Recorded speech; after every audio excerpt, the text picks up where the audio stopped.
Raindrops keep falling on my head. And just like the guy who's feeling. Samsung framleiðir vatnseld snjalltæki fyrir þig og þína sem þola íslenskt veðurfar. Kynntu þér málið á samsungmobile.is.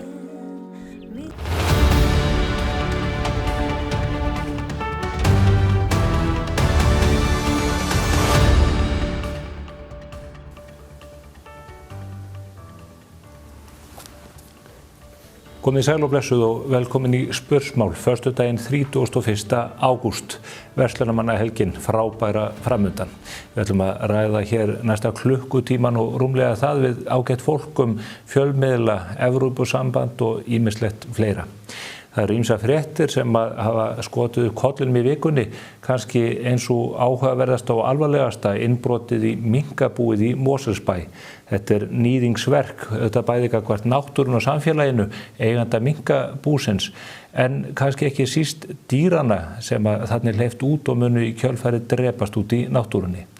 Margir vilja meina að þetta sé til massum að menn eiga að hætta loðdýrarækt á Íslandi, en menn mega auðvitað ekki láta innbrotsþjófa og fólk sem að gengur svona eigur annara ráða för.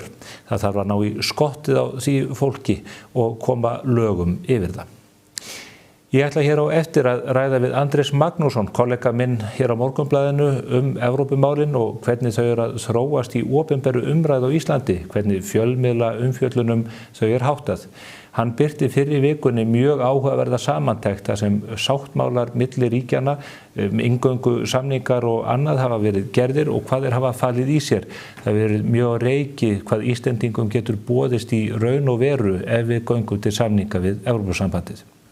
Þessi úttekt sýnir meðal annars að varanlegar undanþágur hafa aldrei verið í boði fyrir þau ríki sem að sækja inngöngu í Evrópusambandið og Ísland er því fyrsta aðildarríkið í þeim efnum ef svo yrði. Eitt af því sem við höfum mikið rætt í þeim málum er auðvitað sjávarútvegurinn og hvort að við getum fengið undanþágur í þeim efnum enda er þar ein mikilvægasta auðlind okkar undir. Hollenska þingið hefur fyrir nokkru síðan kveðið upp úr það að hollendingar setji sig upp á móti slíkum undanþágum og einhverjir myndu segja að það sé alvarlegt í sjálfu sér en ekki úrslitaatriði enda hollendingar ekki alvaldir innan Evrópusambandsins.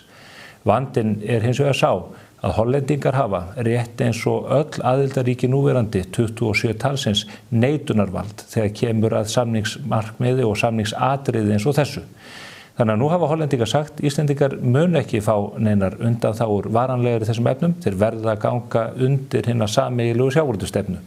Og þá spyrja menn, munu stjórnvöld á Íslandi í því ljósi hefja þá vegferð að reyna samninga við Evrópusambandið þegar þetta atriði hefur verið útilokað. Við munum vonandi á næstu vikum fá úr því skorið, meðal annars í samtali við Þorgerði Katrínu Gunnarsdóttur utanríkisráðherra. Hún hefur gefið ádrátt þá hún muni mæta hér til leiks áður en yfir lýkur. Það gæti þá orðið á næstu 4 vikum eða svo. Hún er núna í sumarfrí og við munum upplýsa ykkur í nýrri vikum það hvernig þau mál er að þróast. Nú, við tókum okkur frí frá bóklestrinum í júlímánuði en nú í ágúst ætlum við að fjalla eitt klassískt verk frá 20. öld. George Orwell hét maður. Hann skrifaði bók sem nefnist 1984, við höfum tekið hana fyrir nú þegar. En annað verk sem hann skrifaði og kom út á 5. áratug síðustu aldar olli straumhvörfum í umræðu pólitík og pólitíska ádeilu, leyfi ég mér að segja. Það er bókin Animal Farm sem að Jón Sigurðsson frá Kaldaðanesi þýddi með snilldarlegum hætti á sínum tíma. Hún kom út í bókaflokki lærdómsritana og við ætlum að taka hana fyrir í ágústmánuði og ég hvet ykkur til að útvega ykkur eintök af henni í bókabúðum Pennans. Hún verður þar á sérstöku tilboðsverði. Algjörlega stórkostlegt verk og það á erindi við okkur enn í dag þó langt síðan liðið síðan að Orwell gaf hana út. Við munum fjalla hana síðan á vettvangi Morgunblaðsins og síðan á vettvangi Klúbbsins þegar hann nærtregur mánaðamótum. Við munum finna tíma til þess þrátt fyrir annir tengdar þjóðaratkvæðagreiðslunni sem að stendur fyrir dyrum innan 29 daga. Andrés Magnússon hér rétt eftir auglýsingarhlé og þegar ég hef lokið samtalinu við hann þá ætla ég að ræða hér við 2 ágæta gesti, þau Heiðrúnu Lind Marteinsdóttur sem er framkvæmdastjóri samtaka fyrirtæki í sjávarútvegi og Jónas Hagan sem er fjárfestir og einn af forsprökkum samtakana Já til að sjá. Þau ætla að takast á það hvort að Ísland eigi að hefja þessa vegferð þann 29. ágúst eður ei. Fylgist þið með.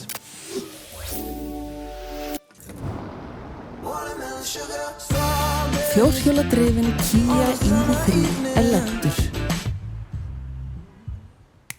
Komdu og reynsluhættu. Askja. Ekki láta loka þig inni. Veldu frelsi.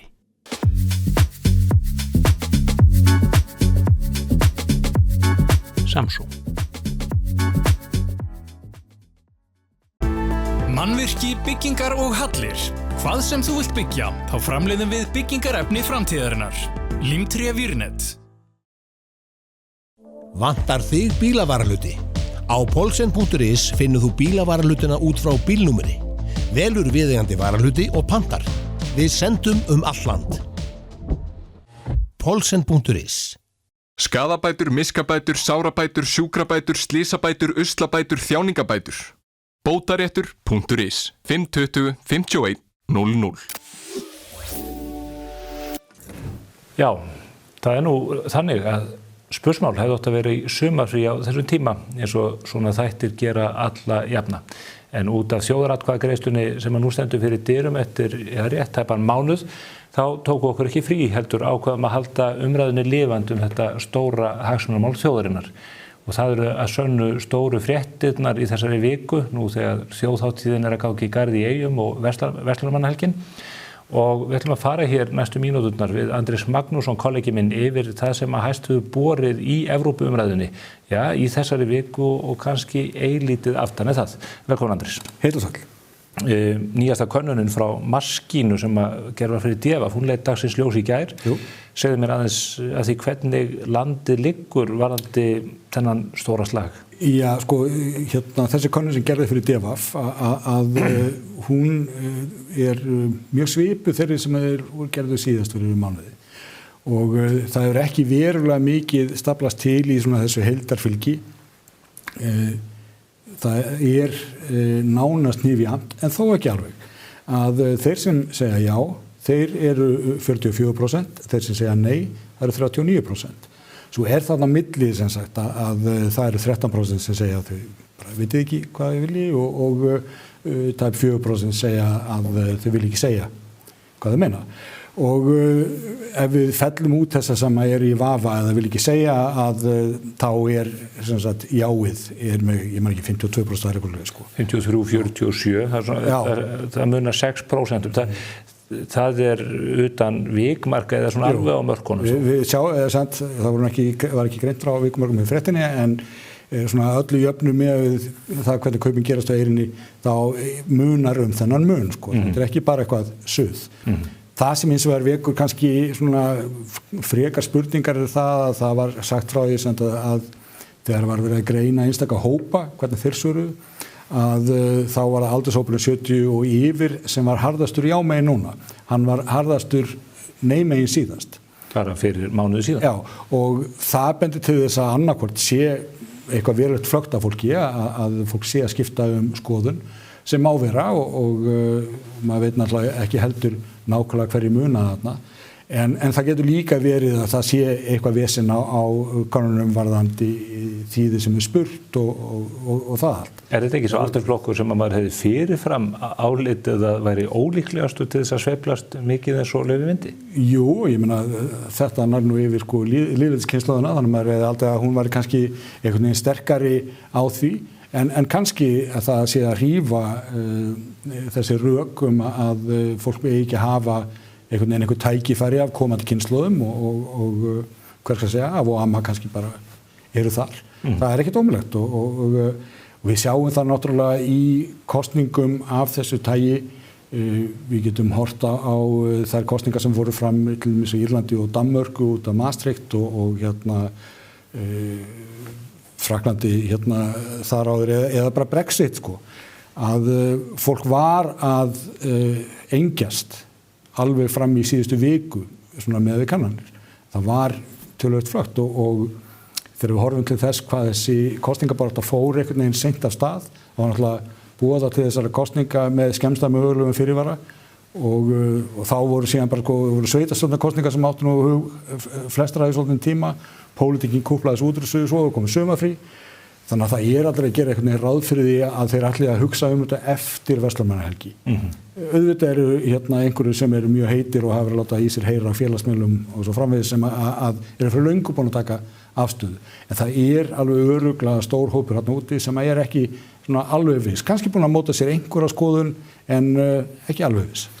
Bjögun þetta alþekkt fyrir bara í könnunum að þessu tagi við orðið vitna slíku í bæði þing, forseta og sveitarstjórnarkosningum hér á landi. Stundum talað að eins og Miðflokkurinn, Framsóknarflokkur, Sjálfstæðisflokkur séu undirviktaðir í slíkum könnunum.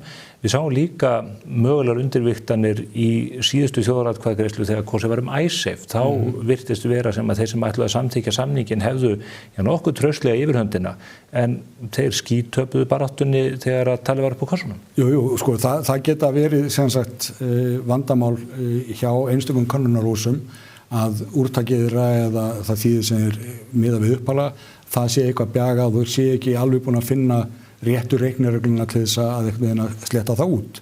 Það reynda að vigta þess að hópa til eftir á til þess að nálgast þið rétta betur en það náttúrulega þetta ekki hárnákvæm vísindi, menn þurfa svolítið að reyna sig áfram í því. En svo það auðvitað þetta með hversu ákveðnir eru menn. Þeir sem segjast vera hlindir inngöngu í Evrópusambandið til dæmis, að við vitum það frá fyrri könnunum að ef þú spyrð ertu mjög áfram með það eða bara nokkuð, að þá voru alltaf fleiri sem voru nokkuð. En þess að var öfugt farið hinum einn hjá nei-hópnum. Þá var það yfirleitt þeir sem vildu alls ekki fara inn, þeir voru meiri hlutinn af þeim, en þeir sem voru frekar að því að ættum að sleppa því, þeir voru færri. Þannig að það er aðeins fastara þar.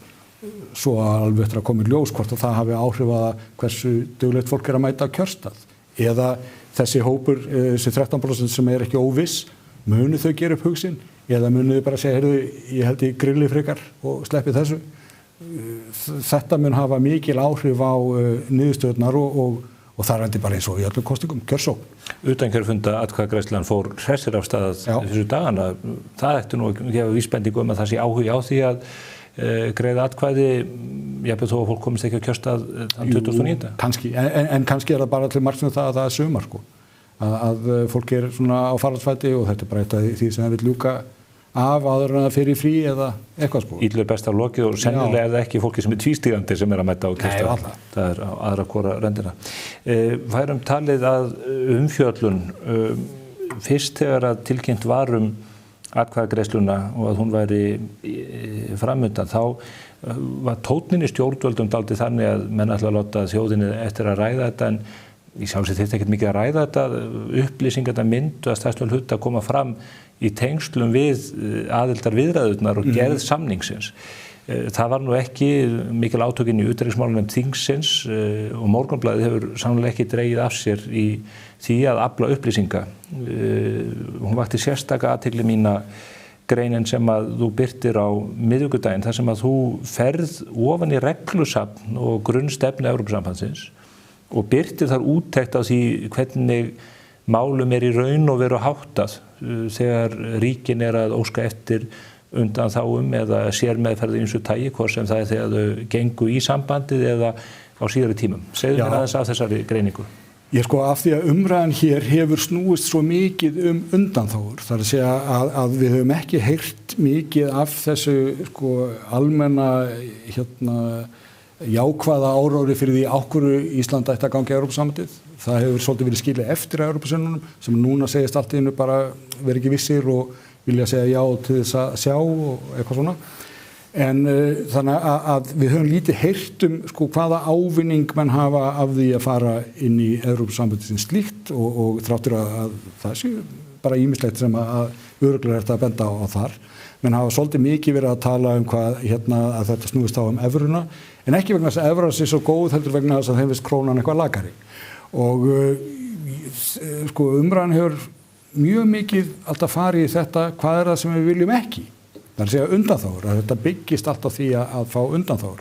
Og ég var nú hér í dagmálum með viðtal við Grétu Maríu Grétarsdóttur sem er stjórnarmanna í Sjá og ég spurði hana sko hvað væri það sem að gæti fengið til þess að skipta skoðun og hún sagði að það til dæmis væri að það kæmi bara í ljós að það væri engar undan þá að fá. Þá varum 12 mál að tala og bara hún treysti þjóðanum vel þess að segja nei við slík bíti.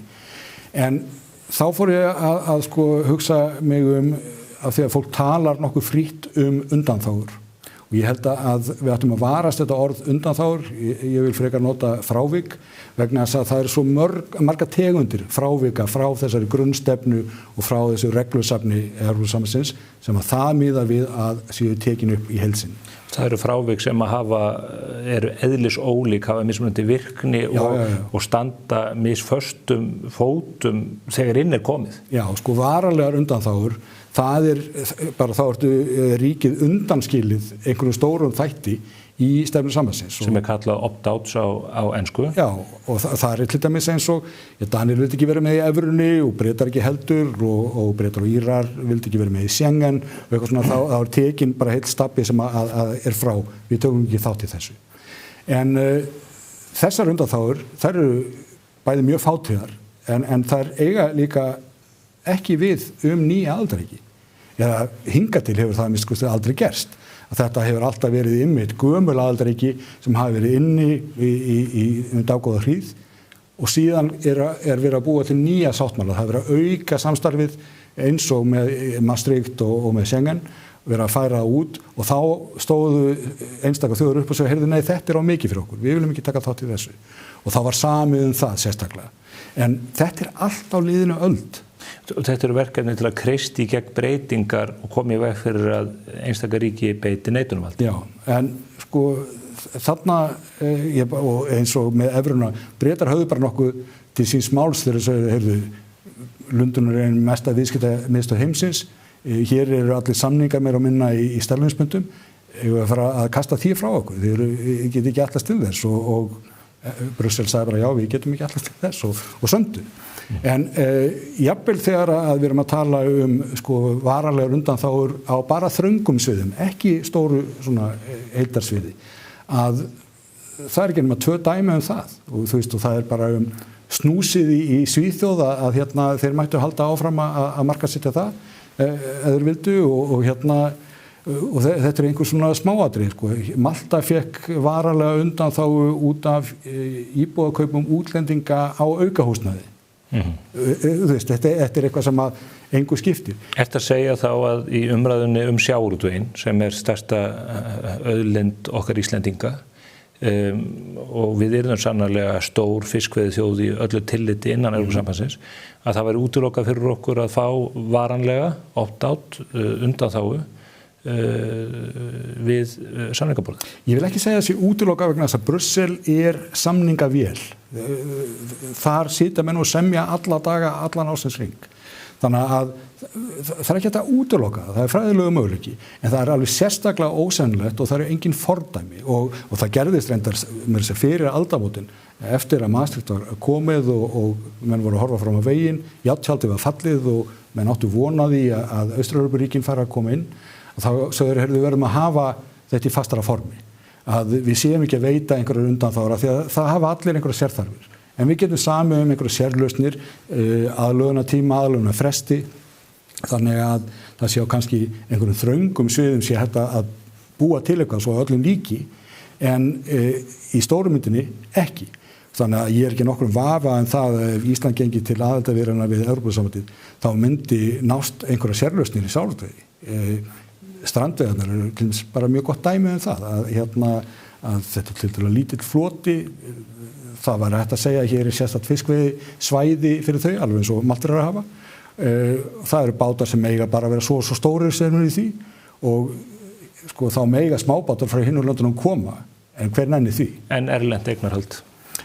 Ég held að það eigi eftir að verða miklu þyngra og það er líka vert að hafa í huga að þegar að Ísland sóttu aðild 2009 að þá fóru hin aðildarríkin yfir umsóknina og þurftu að láta í ljós hvað þeim fyndist umsóknina, hvort þeir ætlaðu að beita neitunarvaldi eða hvort þeir vildu vera með einhverja sérstakar meiningar varðandi aðildarviðræður og það gerðu ýmsir, Þjóðverjar og Frakkar til dæmis, þessar tvær sko megin þjóðir sambandsins. Það var fjallað þetta í þingin og þeir voru bara mjög harðir og sögðu sko það þarf að nálga sjávarútveginn alveg sérstaklega og Íslendingar geta ekki fengið að vera áfram bara einmitt með lokað eignarhald og halda öllu fyrir sig. Það var viðurkennt að það var ýmislegt gott í íslensku sjávarútvegi og sundkanski sem að mætti draga lærdóm af. En það voru þessir hlutir sem bara yrðu að vera eins og allt í sambandinu og síðan voru það vel allir á móti hvalveiðum. Þú segir að það sé ekkert útilokað, þetta sé mikil samningavilji Brussel, en aðildarríkin 27 sem er á fleti fyrir, þau hafa neitunarvald. Þvert sig og þurfa ekki einu svona að útskýra það. Hollendingar eru búnir að útskýra það fyrir sitt leyti. Það var lögð fram ályktun í hollenska þinginu og þar samþykktu í raun og veru allir þingmennirnir meira og minna. Allir nema 4. Já, sem við þurfum nú að finna nöfnin á. Já, ég meina það voru, minnum við sko bara eitt græningi hér og eitthvað. Það voru 146 af 150 þingmönnum sem að samþykktu ályktun það. Íslendingar myndu ekki fá varanlegar undanþágur frá sjávarútvegsstefnunni. Já, bara það stæði fyrir stefna Hollendinga gagnvart hérna inn í sameiginlegu fiskveiðistefnu að hún stæði og það var svolítið erfitt fyrir Íslendinga að fá þetta á sig vegna þess að Þorgerður Katrín hún búin að tala mikið það sé alls konar undanþágur að fá og svona og verið kannski stundum svolítið óljóst í tali en samt síðan sagt eitthvað meira þegar benda á það liggi fyrir frá því að þessar aðildarviðræður hófust 2010 að það liggi fyrir bara ýmsar ákvarðanir það eins og þetta og samningsafstaða í ESB að svolítið búið að vera að tala um að já en það er nú svo langt síðan sko það er ýmislegt þetta breytast og Evrópusambandið hefur breyst á þessum tíma þannig að það er eitthvað sem við þurfum að taka upp sem er alveg rétt en það að fá þessa samþykkt núna í hollenska þinginu það bendir ekki til þess að þetta sé neitt að fara að breytast og mér sem ég sjá í til dæmis að Spánverjar að þeir munu vera eitthvað þægilegri með það Þjóðverjar gagnvart fjárfestingunum manni finnst það eiginlega útilokað. Verður umræðan næstu 4 vikurnar verður hún helguð umfjöllun þessar undanþágur eða munu menn komast í það að skoða heildarmyndina og þá kannski eitthvað í aðeins víðara sambandi heldur en bara út frá gjaldmiðlum? Sko, ég átta mig ekki alveg á því þegar að ég var búin að ljúka þessari greiningu og birti hérna flóknustu töflu sem að sérstu verið að síðu Morgunblaðsins með 6 punkta létri þannig að við hefðum eiginlega þurft að láta stækkunargleir fylgja hverju eintaki og sögðum síðan í svona snóttur forsíðu frá þessi tíðindi að varulega undan það væri aldrei veitt við inngöngu, bara ekki og það er sagan. Mér kom satt með að segja óvart hvað þetta vakti í raun og veru sko lítil viðbrögð. Maður hefði haldið að þetta væri sérstakt innleggin í umræðana en hún bara svona mallaði eitthvað staðar áfram og kannski fólk sé bara upptekið við það að hérna setja svefnkonu í póka út í bíl eða eitthvað og það komið síðar. En ég veit ekki satt með að segja sko hvað svona allur almenningur sem ekki með þeim meiri áhuga á þessu tilbúin að setja sig mikið inn í smáatriði varðandi fiskveiðistefnuna eða landbúnaðarmálin eitthvað svona. Mér kemur ekki á óvart þó að það verður sko fleiri, jafnvel flestir sem á endanum myndu einhvern veginn vera að taka afstöðu út frá því hvernig hjartað slær í takti öxar við ána og fánan eða hvort að útráin hérna til þess að tengjast Evrópu verði meiri eða eitthvað slíkt. Það er átöðilegt að sjá þögn ríkissjónvarpsins sem segist vera miðill í þjóðarþágu. Þeir frétta ekki af neinum svona samantektum og engar svona samantektir vinna þeir? Nei, ég skal ekki segja, sko, þetta er náttúrulega ríkisútvarpið og mér finnst... þetta ríkisstjórnarútvarpið, þá er þetta að vísa í það? Já, það er svolítið auðvelt að taka bara við því sem þaðan kemur og þarna gjöldum við kannski fyrir það sem að hefur verið talað um áður og það er hvað fjölmiðlar á Íslandi orðnir fáir vegna þess að þetta er ekki eftir nema í raun og veru 3 fréttastofur. Það er hér á Morgunblaðinu, það er Ríkisútvarpið og það er fréttastofa Sýnar. Og Vísir. Já, Vísir þar undir. Og hérna, það eru fleiri miðlar hérna, Viðskiptablaðið er náttúrulega sérrit viðskiptamál og þeir reyndar eru ágættir í þessum Evrópumálum. Heimildin finnst mér svolítið bara eiginlega lognast út af, það sjálfsagt sem að koma fréttir frá þeim og þeir hafa svona tekið einhverja pakka en þeir eru ekki að sinna fróðleiksfýst kjósenda varðandi þetta eins og æskilegt væri. Og þetta náttúrulega bara erfitt fyrir lýðræðis þjóðfélag að þegar það þarf að taka flókin mál til kostana að hafa ekki fleiri miðla sem að undir að ganga í. Talandi fjölmiðlana, það þetta gríðarleg umræða og harkaleg á samfélagsmiðlum og þar rekur maður gjarnan augun í það að það er verið að hnýta í Morgunblaðið fyrir að taka afstöðu. Það er sagt að það ekkert marktakandi á þessum fréttum því að þeir eru hlutdrægir, þetta fjölmiðl sem eigu útgerðarmanna og þar hafður götunum. Margir vilja meina að þetta sé allt einn stór afvegaleiðing. Sumir segja að þú sér til hægri. Já, og þú sér til vinstri. Nei, það var nú reyndar enginn gert. Þetta upplýsingar á það. En spurningin þessi, þú skrifað þér árum saman fjölmiðlapistla, þú fylgist vel með alþjóðapressunni. Fólk ekki, hvað það sem veldur þessari umræðu og það hversu mjög hún á skjön við það hvernig hlutirnir gerast í flestum lýðræðisþjóðum? Í þessu máli það greinilega mjög mikil hiti og ég skal bara nefna lítið dæmi úr mínu persónulega lífi. Hversdagsleikanum? Já, hversdagsleikanum nánast. Ég var á leiðinni heim þegar að þokubakkinn mikli var hérna og það var spænst herskip út á Ytruhöfninni. Eina flugmóðskip Spánverja, eitt ljótasta skip sem ég séð.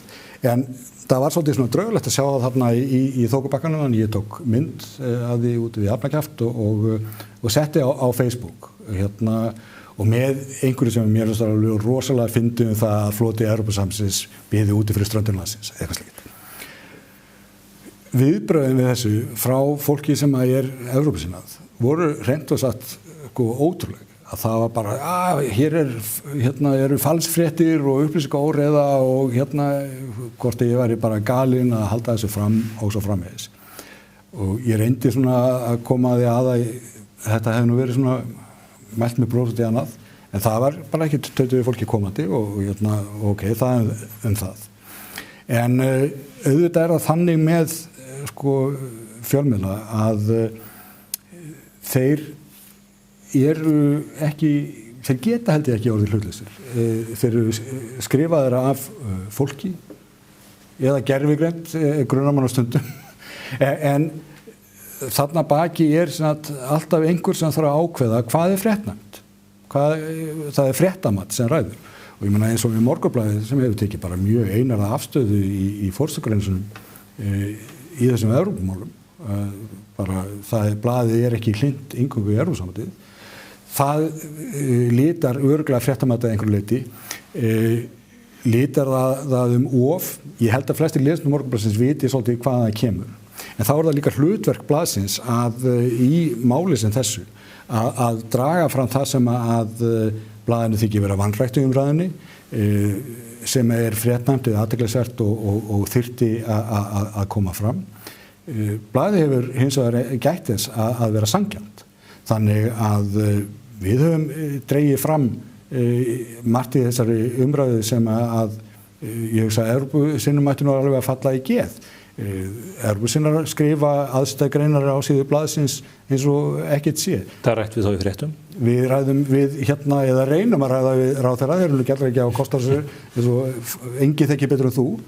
En ég get alveg upplýst hér að við höfum líka fréttamegin verið í vandræðum með að fá ráðherra til þess að ræða hvað sem Þetta eru sumarleyfi núna þannig að þessi reglulegu ríkisstjórnarfundir eru ekki eins og þeir voru, en jafnvel áður en að það gerðist að þegar við vorum að sækjast eftir því að fá að heyri ráðherrum eftir ríkisstjórnarfund og verklagið þannig að við svona segjum við við viljum gætna fá að ræða við dómsmálaráðherra og hvað svona almennt bara þannig að ráðherra sé ekki að mæta alveg blankur í viðtalið, að bara viljum ræða komusal farþega í lyfstöð eða viljum ræða skipun lögreglustjóra þar eða eitthvað svoleiðis og síðan komum við og spyrjum þeirra spurningar sem við viljum fá svör við. En að undanförnu og svona í aðdraganda þessa að þá reyndist bara eiginlega ógerningur að ná viðtali til þessu forsætisráðherra ef Evrópumál voru þar tekin fram sem umræðefni sem við viljum fylla upp á. Og utanríkisráðherra, það var sömuleiðis verið mjög erfitt að ná í hann, var þarna bara í mjög langan tíma sem og ég meina, hún nú vön sko að veita viðtöl og veitist það létt? Já, ágætt erfitt með að svara fyrir sig. Þannig að maður var svona svolítið hissa á því, kannski það sé bara einhver almenn fíla í garð blaðsins að því að það dyrðist að vera ósammálaði. En sko í lýðræðisþjóðfélagi þá verða stjórnmálamenn að þola það að fjölmiðlar séu ekki endilega að segja þær fréttir sem að þeir vilja lesa og það er kannski alveg sérstaklega nauðsynlegt að ráðamenn að þeir umberi öðrum, hvort sem það eru kjósendur eða fjölmiðlar, að vera ósammálaðum eða spyrja óþægilegra spurninga. Það er nú eiginlega sko hlutverk okkar, en við þurfum líka alltaf að gæta þessara sanngirni, að leita andstæðra sjónarmiða, að við erum ekki bara að spyrja eina átt að fá það svör sem við viljum fá. Morgunblaðið hefur í gegnum tíðina verið ákveðið í afstöðu sinni, það er í fullveldismálunum 1918 við lýðveldisstofnun 44, NATO-aðildina 49, nærtæk dæmir og ISAFE í bankarhruninu. Morgunblaðið hefur alla tíð verið á móti inngöngu Íslands í Evrópusambandið að undanskildum 9 mánaða tímabili, en því var nú keypt í liðin. Þetta er ekki neitt frávik frá því sem Morgunblaðið hefur gert alla götur síðan í nóvember 1913. Nei, og sko höfum í huga að Morgunblaðið er auðvitað síðasta eftirlifandi dagblaðið í landinu. Og dagblöð sko hvar sem þú gáir eru með skoðanir, gera út á ákveðna lesendahópa og sinna þörfum þeirra, spyrja fyrir þeirra hönd.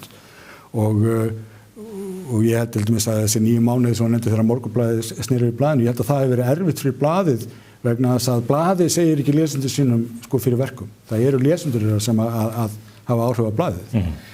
En þarna sko, þú getur skoðað bresku pressuna eða þú getur skoðað á dönsku eða hvar þú vilt bera niður. Þar eru blöðin í því að sko segja fréttir frá ákveðnu sjónarhorni fyrir sitt fólk og það er bara, það verður óeðlilegt ef svo verður ekki. Einu undantekningarnar á þessu eru fríblöð, svona metróblöð, að þau eru oft býsna hlutlega sem þau eru líka frekar efnisnýrir. Núna sitjum við upp með það í þessu landi, það er 1 dagblað eftir sem er með skoðanir og er opið fyrir skoðunum. Við erum svo með 2 sko, ljósakamiðla skulum við segja og vísir þetta á vefnum. En það gerðist með vefinn að sko, fréttatónn vefrita er yfirleitt annar heldur en í blöðum. Þannig að vísir, hann hefur, finnst mér að minnskosti svona síðasta árið að sluðis, aðeins meiri tónn í fréttunum og að fréttamatið kemur svona meira úr einhverja átt en áður og maður er ekki viss sko, hvað það fer því, en RÚV náttúrulega er alltaf bara að lesa upp úr lögregluskýrslum, þannig að eða reyna það.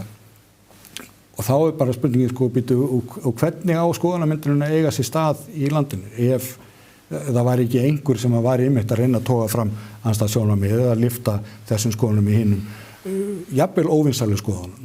Því að í lýðræðisþjóðfélagi þá þurfa allar raddir að fá að heyrast, fá mögulega áheyrn. Rétt í lokin talandum ráðherra og fjölmiðla, stóð svo mikið mál sem að kom upp í júlímánuði og varðaði meint ummæli Þorgerðar Katrínar Gunnarsdóttur utanríkisráðherra samtöl sín við ráðamenn í Hollandi. Frétt sem birtist á Vísi 9. júlí. Þar rakst þú augun í forvitnilegar fullyrðingar og hafði samband við hollensk stjórnvöld sem að þær tóku fyrir að hafa átt samtöl sem Þorgerður virtist hafa verið að vitna til. Það tók síðan 13 daga að leiða fram og reyndar ekki í gegnum samtöl við okkur að hún hefði aldrei í raun og veru sagt neitt í þá veru sem að Vísir hafði fullyrt. Já, sko, þetta var nú allt hið einkennilegasta mál af því að við höfum verið að gramsa í erlendu þjóðþingum að draga fram sko, hver er afstaða þeirra til Íslands og alls þessa. Þá sem dúkkar upp þetta að það var rætt í hollenska þinginu að hver afstæðan var í sjávarútvegsmálum og þar er dregið svar upp úr forsætisráðherranum hvort að Holland sé ekki bara örugglega þarna. Tósa með töngum. Gersamlega og hann bara rétt segja, jú það er rétt, frekafúll. En daginn eftir að þá samþykkt þingsályktunin sem varst að minnast á áðan, 146 atkvæði á móti 4 og það rennur í gegn. Við segjum frétt frá þessu 9. og sama dag þá birtist þetta viðtal á Vísi við Þorgerði þar sem að hún segir innan gæðsalappa haft eftir henni eitthvað að þá lunda. Hún hafi rætt þetta þegar hún spurð þessa afstöðu forsætisráðherrans og segir þetta nú allt eitthvað, við höfum rætt hollendingana og kollega mína og þar hefur verið aðra sögu að segja. Síðan skrifa blaðamaðurinn í óbeinni ræðu eitthvað eftir henni það að í samtölum hennar við Robjetten, forsætisráðherra Hollands, að þá hafi hann sagt eitthvað annað. Og þá verður maður auðvitað hissa vegna þess að þetta utanríkisráðherra Íslands, samkvæmt þessari frétt, að bera það upp á forsætisráðherra vinaþjóðar og bandalagsþjóðar að hann hafi orðið tvísaga. Hann sagt sér eitt og þinginu annað. Þinginu annað og sko sem alvarlegt mál. Já, og hvorum átt að trúa. Þarna var væntanlega verið að vísa til einhverja trúnaðarsamtala, hélt maður þegar maður las þetta, en jafnvel þó sem hann hefði sagt eitthvað við Þorgerði, þá það bara trúnaðarvandamál milli þeirra tveggja. Það sem forsætisráðherra segir í svari til þingsins, það er eins opinbert og skothelt og hugsast getur. Það bara verður ekki opinberra. Það er réttarsvarið. En það gengið á reynda að fá frekari svör frá Þorgerði, en gengur ekki. Hún ekki að gefa sig. Og það eru hinir og þessir spurður út í þetta og við gerum það í fréttum í blaðinu sem við gengum út frá því að frétt Vísis væri rétt. Ég meina við treystum Vísi ágætlega. Ég meina þetta er trúverðugur fjölmiðill sem að leiðir eftir mistök þegar þau þessi stað og svo framvegis. Hún mátti strax vita að menn væru að velta fyrir sér þessum ummælum. Það gat ekki farið fram hér á þeirra. Það bara voru sögur hér meðal þingmanna það að það hefði verið boðað til sérstæðs ríkisstjórnarfundar sem reyndist vera rangt, það sem hafa verið að taka fyrir þetta mögulega vandamál. Ég veit að í utanríkismálanefnd þá kom bara það upp hvort að þrátt fyrir sumarleyfi með þyrfti ekki boðað til fundar í skyndi og kveða utanríkisráðherra á sem fund og það þarf enginn að segja mér að utanríkisráðherra hafi ekki fréttað þessu. En samt sem að þau líða allir þessi dagar þar sem að hún ekki að leiðrétta þessa frétt og henni ber samkvæmt siðareglur ráðherra að brenni skylda til þess að leiðrétta svo fljótt sem auðvitað hvers konar misskilning sem getur komið upp bara í hennar málaflokki. Þetta eru 13 dagar, þetta er náttúrulega 2 vikur, þetta er nákvæmlega jafn langur tími og það tók John F. Kennedy að leysa úr Kúbudeilunni á sín tíma. Já, við hefum betur. Kjarnorkudeila. Já, maður skilur ekki alveg þessa löngu þögn. Sérstaklega þó ekki vegna þess að þögnin og þessi misskilningur, þetta ranghermi Vísis, var að verða henni mjög erfitt pólitískt og ég heyrði alveg í fólkina samflíkina sem var gátt á þessu öllu saman af því að það hélt bara að svona var í pottum búið. En það er sem sagt ekki fyrir bara þetta spænska herskip og fylgifiskar þess koninga. Það boðið til blaðamannafundar út í skipinu og utanríkisráðherra eru viðstaddur. Þannig að það fer blaðamaður frá okkur þangað og næri skottið hann. Næri einhvern veginn að króa ráðherrann af og spyrja hann út í þetta og utanríkisráðherra átti sér engra undirkomu auðin nema bara stinga sér til sunds. Nú þekkt svona kona. En hún svaraði sem sé loksins og sagði bara þetta er rangt, þetta er haft og bara þetta er þarna. Og þá auðvitað bara segjum við frá því í blaðinu daginn eftir, upplýsum það loksins að þetta sé allt herrulegur misskilningur. En okkur var leiðið að hálsi fyrir að hafa bara trú að vísi sig svona og ekki reynt að ganga skuggum að þetta var í rétt eftir þetta eitthvað. En það er bara rangt. Við reyndum allt hvað við gátum að fá að reynd hvað hefði eiginlega gerst þarna og eftir að við höfum leitað viðtals við ráðherrann ég held í tvígang og ekki eins og fengið svör sendi ég inn fyrirspurnir til ráðherrans hinn 13. og þeim var ekkert svara bara dögum saman og loksins þegar kom eitthvað svar þá var það bara eitthvað svona mjög sem gerist nú ekki fyrir bara alltaf gar gengið þá var bara snúður í því og skætingur við ættum að gæta betra heimildum okkar. Þetta eru ótak vinnubrögð af hálfu ráðherrans í mjög stóru máli. Bara frálegt. Ráðherranum ber að upplýsa hann á að geta svarað bæði þingi og þjóð og fjölmiðlum við svo bara undir. Ég ekki að krefast þess að Þorgerður Katrín sem eins og ég segi, yfirleitt skjóti svars að hún sé alltaf tilbúin að taka upp símann og svo framvegis. En þegar að líða margir dagar þar sem að upp einhver miskilningur eða mistök sem getur sko orðið milliríkjamál, þá hefur maður nú haldið að ráðherrann eða einhver í kringum að segja, heyrðu, nú þurfum við að gera eitthvað. Að því þessu máli ósvöruðu hollenski forsætisráðherrann að þér virðist tvísaga. Já, og það utanríkisráðherra Íslands sem að halda því fram samkvæmt þessu, hann sé ómerkingur. Síðan kemur ljós að hún sagði ekki neitt slíkt. Og hverju hefur þá að treysta? En eftir situr spurningin, sko, þessa 13 daga, ég veit ekki hvort það var með vonda samvisku yfir einhverju í þessu máli eða hvað. En það sem að hefur ekki verið dregið til baka þetta svarinnar með það að hún hafi heyrt annað frá hollendingunum og kollegum sínum. Kollegarinn eru vantilega aðrir utanríkisráðherrar í Evrópusambandinu. En hverjir eru þessir hollendingar? Það bara einhverju tilfælli leigubílstjórar á Schiphol eða eitthvað? Nei, það kemur fram í leiðréttingarfrétt Vísis að þá tekið fram að ráðherrann hafi átt við einhverja hollendinga hjá framkvæmdastofnuninni. Já, það virkilega? Það náttúrulega mjög furðuleg eftiráskýring og það engin heimild höfð fyrir einum að gera ráð fyrir því að þetta sé komið frá ráðherra eða aðstofnmönnum hennar. En sko að þegar blaðamaður spyr ráðherra, forsætisráðherra Hollands segir þetta, hvað finnst þér? Og hún svarar, já, hollendingarnir segja annað. Hverjum á þetta í huga þessi áttu einhverja aðra hollendinga en hollensk stjórnvöld? Hollendingin fljúgandi mögulega. Já, hvað svo leiðis. Hollendingin ljúgandi. Ekki verið það nú vera. Þú hefur skrifað meira og ítarlegar þessi mál.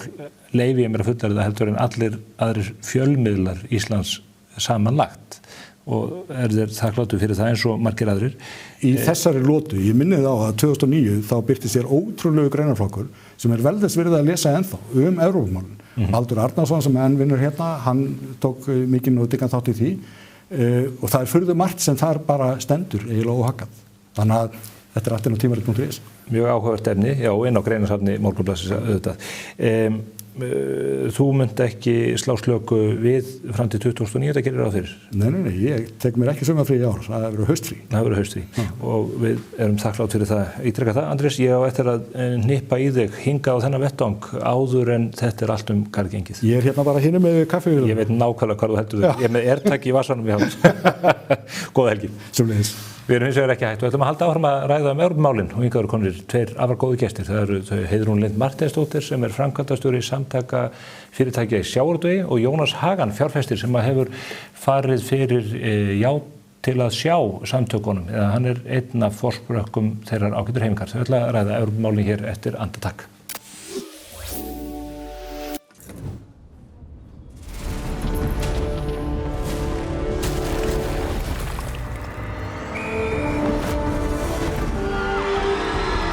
Hvern langar þig að hitta í dag?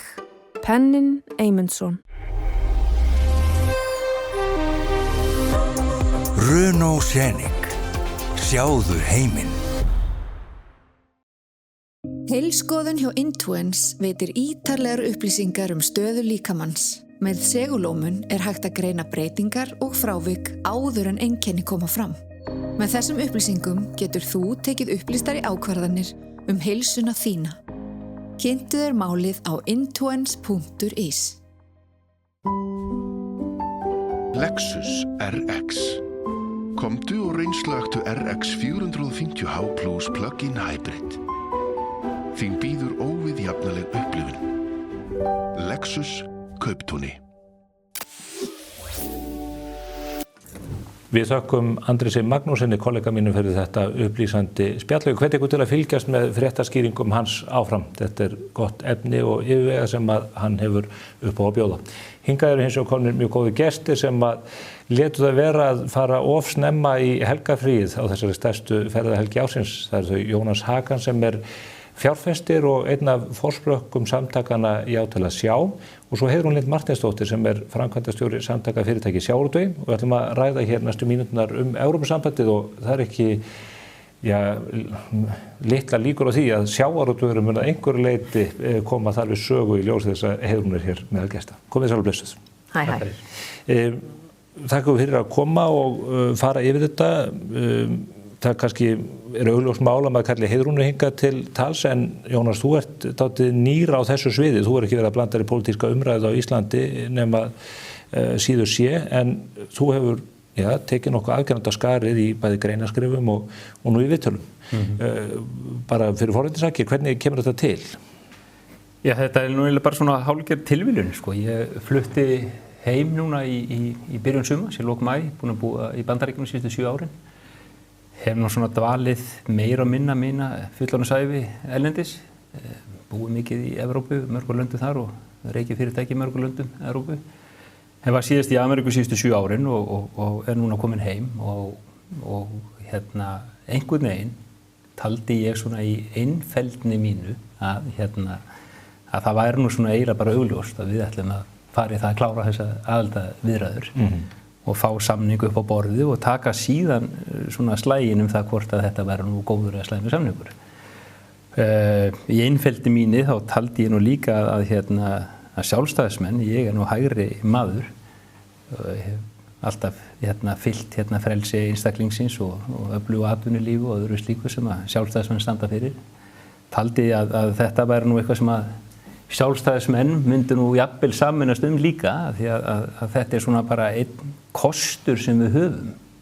Það eigum að gangi í Evrópusambandið eða ekki.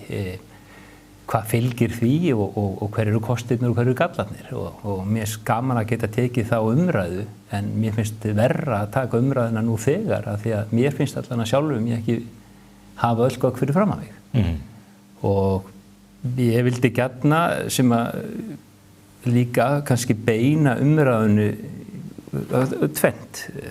Annars vegar myndi ég gjarna vilja beina umræðunu meira svona málefnalega umræðu. Bandaríkin eru hálfklofin, ég hef upplifað mikla breytingar þar síðustu 7 árin. Málfrelsi hefur minnkað, meira þess að frelsi kvenna hefur minnkað og fólk svona skipst í 2 fylkingar og mér þótt þetta vond þróun. Mér finnst þróun hér því miður vera orðið vond líka. Mér finnst allt og umræðan allt og svona harkarleg og mikið af fullyrðingum og blammeringum sem að ég sé ekki síðan einum til góðs. Ég skrifaði eina grein sem heitir Við erum öll í sama liði. Það mín trú að við erum öll hérna að berjast fyrir að Ísland vegni sem best. Og svo alltaf bara spurningu, það innan eða utan Evrópusambandsins eða eitthvað annað? Við getum tekið þann debate en ég tel alveg óþarfi að fara í einhverjar skotgrafir og hitt atriðið sem að mér finnst þetta líkast aldrei snúast framtíðina og ástæðan þegar ég var með í því að stofna Já til að sjá var eiginlega til að mynda grundvöll eða svona umræðu fyrir ungt fólk. Ég hef verið mikið í frumkvöðlastarfi og mér finnst gaman að hjálpa nýjum hugmyndum að koma á stað. Ég ætla sjálfur ekki að vera mikið að beita mér í þessu þótt ég svona komin í svona þætt eins og til því. Það er of seint. Ég vona því, eftir svo ég ekki leiðin í pólitík. En ég hef gjarnan vilja sjá unga fólkið svona meira, mér finnst þetta að vera dálítið svona kosningarna þeirra. Eins og ég sagði sveitarstjórnar kosningar er svona dálítið það sem amman og afinn og mamman og pappin draga úrlingin með til þess og segja hvað hann er að kjósa.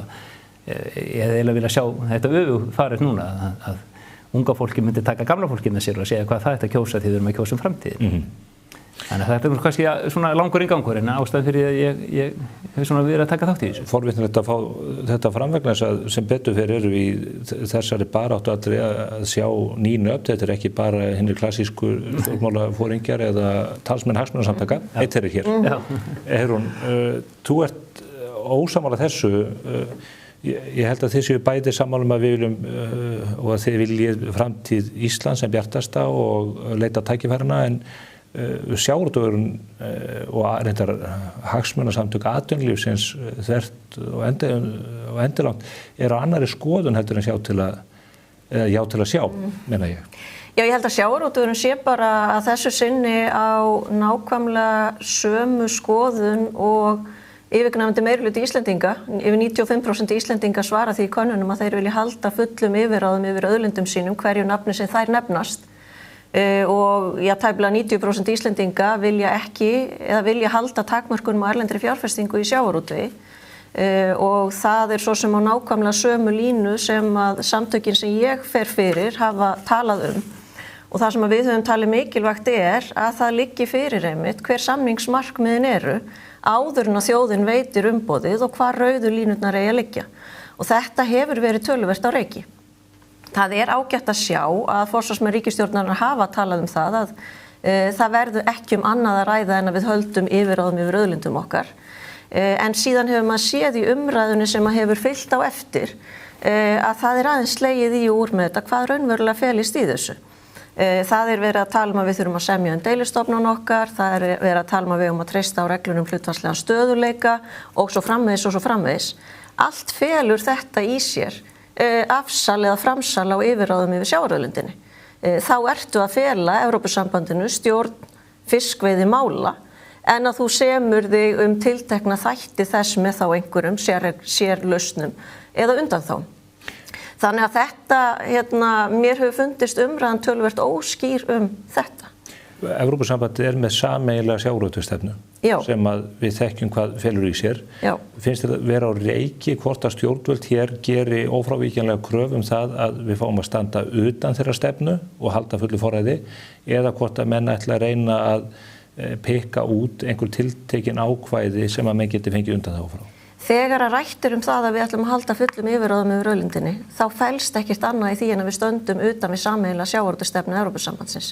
Sameiginleg sjávarútvegsstefna sem sagt Evrópusambandsins bara sameiginleg fiskveiði stjórnun, hverju nafni sem hún nefnist, úthlutun kvóta, tilhögun veiða, veiðarfæri sem að heimilt að nota, verndarsvæði í hafi og svo framvegis.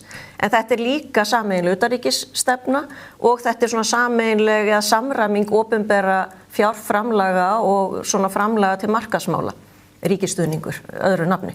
Þannig að ef að við ætlum að fara inn í aðildarviðræður og segja að við ætlum að reyna að semja vel deilistofnun okkar, þá erum við í raun að segja að við ætlum að hluta sameiginlegu sjávarútvegsstefnunni en við ætlum að reyna að koma inn í aðildarsamninga við höldum einhverju tiltekinni hlutdeild. Það breytir því þá ekki að þá mun Evrópusambandið semja fyrir okkar hönd sem bara ESB í strandríkjaviðræðum sem dæmi. Þannig að við höfum enga vissu fyrir því, hvernig okkur eða hvaða nákvæmlega heimildir við munum fá til lengri framtíðar. Evrópusambandi gæti til dæmis gert samninga við Noreg sem dæmi, tvíhliða fiskveiðisamninga, þar sem að Evrópusambandi gæti samið það að láta Noreg fá 20, 30, 40.000 tonn í loðnu. Á móti fengi Evrópusambandi kannski þorsk í Barentshafi. Við værum að láta alla loðuna af hendi, því hún öll Íslandsmegin, en við værum ekki að fá allan þorskin í Barentshafi. Þannig að við værum að fela ESB töluvert mikið vald. Þannig að þegar bara tala einn þátt þessa við ætlum að reyna að semja hvað hlutdeild við fáum, þá erum við de facto að segja við ætlum að framselja valdið til Evrópusambandsins yfir okkar fiskveiðistjórnun. Mætti að þeir nú ég náttúrulega alls ekki sérfræðingur í sjávarútvegsmálum á Íslandi og Heiðrún náttúrulega sérfræðingur í því og ég ber fulla virðingu fyrir því en mér finnst samt sem áður þarna sem leikmaður þá ég erfitt með að skilja tvennt sem þú sagðir. Þú byrjar að tala takmörkun á erlendu eignarhaldi. SFS rúmar bæði fiskeldi og þá sem að veiða fiskinn. Fiskur í arnarlagsneti, fiskur í trolli, það í lagi útlendingarnir eiga annað en ekki hitt. Útskýrðu fyrir mér, af hverju ég fagna erlendir aðilar koma hérna og fjárfesta, en ég var útlendingar með eiga, ég skilda rétt núlega þú með segir vitleysu, að þeim eiga 25% í sjávarútvegsfyrirtækjum í Íslandi, óbeint og alltaf 33% og svo einhverja takmarkanir hérna, en það engin takmarkanir í fiskeldinu. Hver munurinn? Já, ég fengi þessa spurningu ítrekka þannig að ég held ég sé hún tiltölulega æfði í svarinni. Hún kemur auðvitað úr þessar átt. Mér finnst þetta bara mjög eðlileg spurning. Á móti, sem sagt bara til að útskýra nákvæmlega þetta. Við Íslendingar erum að tryggja það að verðmætasköpun í villtum veiðum í okkar auðlind, sameiginlegu auðlind, að hún haldist á Íslandi. Þess vegna gerðum við takmarkanir á fjárfestingu erlendra aðila í sjávarútvegi. Þegar við erum að byggja upp fiskeldi, þá allt opið og engar takmarkanir og þannig fiskeldi byggt upp. Þannig að löggjafinn hefði á þeim tímapunkti átt að taka ákvörðun ef hann vildi setja einhverja takmarkanir og það hefði bara verið eðlileg umræða að eiga. En hann gerir það ekki. Og kannski ástæða fyrir hann gerir það ekki. Vegna þess að við höfðum reynt að byggja upp fiskeldi ítrekkað og það hafði mistekist. Við höfðum ekki þekkinguna og það vildi enginn setja fjármagn í þetta. Menn höfðu farið margar hringi í að reyna að byggja upp fiskeldi og fá fjármagn til þess hér heima. Lífeyrissjóði, fjárfesta eða aðra og það gekk ekki. Hingað koma þá aðilar með fjármagn, áhættu fjármagn og þekkingu til þess að byggja upp fiskeldið. Og það hefur skapað verðmæti á Íslandi og við höfum grætt á því, Íslendingar. Að samanskapi getum maður sagt, ég skil lönd þar sem þeim hefur ekki tekist að byggja upp verðmæti á sinni sjávarauðlind. Að þeir vilji fá fjármagn eða þekkingu erlendis frá og hleypi þar með erlendu eignarhaldi inn í sjávarútveg þeirra ríkja. Þetta eru bara ákvarðanir sem hvert og eitt ríki þarf að taka. Hvað sína atvinnugrein varðar og sína hagsmuni. Ef ég má skjóta inn einni spurningu, einhverju lokuð fyrir það skotið að Íslensk stjórnvöld gætu sett takmarkanir á eignarhald erlendur aðila í laxeldi ef að menn teldu það nauðsynlegt? Eins og staðin núna?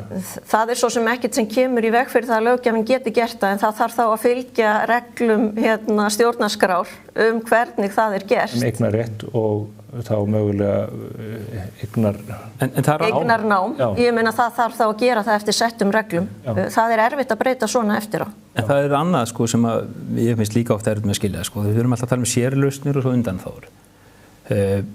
Það rúmast rosalega mikið innan sérlausna nú þegar. Þegar maður horfir bara, nú var ég bara aðeins að googla sem leikmaður enn og aftur, bara að horfa hvernig þetta í Írlandi og Danmörku og þar þetta economic link requirements eins og það sem er með efnahagsleg tengsl við landi til þess að mega fjárfesta, það löndunarskylda, það skipstjórinn þarf að vera búsettur í landi, það allskyns svona reglur sem að passa einmitt upp á þessa hluti og bara mín spurning enn og aftur því að mér finnst þetta svona stundum verið svona sett upp eins og bara við afsölum okkur öllu, þetta bara farið, þegar maður fyrirtækjarekstri, ég held að sé lítið upp til Íslands í sjávarútvegsmálum, ég held að við hefum gert mjög gott mót og SFS hefur gert frábært mót og þannig að það lítið upp til okkar, mér finnst þetta erfitt að skilja að við sem afsala okkur einhverju, við sem að tapa einhverju, ég held þetta móti þetta það sem við getum lagt á vogaskálarnar, það lítið upp til Íslands, það svona hort á að við erum fyrirmynd, við getum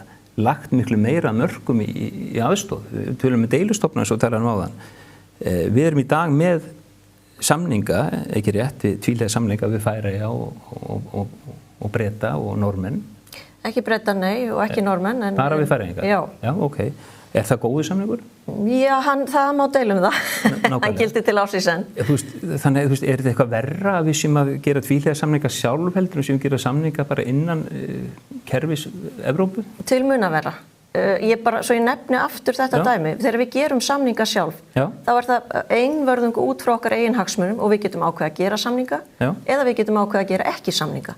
Og því miður hefur okkur ekki tekist að gera samninga deilistofnana þar sem að öll strandríki þurfa að koma sér saman hlutdeild hvers strandríkis.